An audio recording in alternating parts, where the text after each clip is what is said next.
Watini tui khatinani bagui dalbidal yapri romka haste hapang tini Rajasthani Udaipura haste tui khrumpuni montri rokni filni bebak bharutni koksa pandawa kokno narakna thangai o kokno saka montiokra Dr. Manik Saha kendroni tui fan bedek bai loajijak pandao tui khatinani sakao fan rekha montiokra bo saka hasteo thamra thamchi 6 hector thai kai chuku chichar chikon tui sarui rumungni bisingo tubujaka.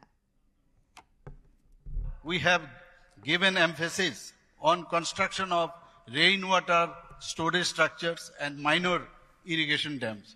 We have identified suitable sites for 98 minor irrigation projects covering 30,000 hectares and initiated work on 14 projects.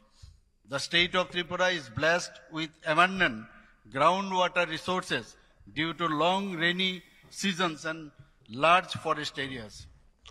Rate of groundwater extraction is only 9.48% as compared to the national average of extraction at 60.50%.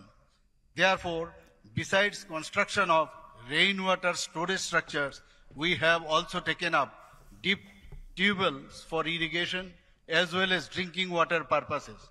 I believe that under the leadership of our Honorable Prime Minister, Sri Narendra Modi ji, the deliberation in this conference will add new ideas in achieving India at 2047 a water secure nation.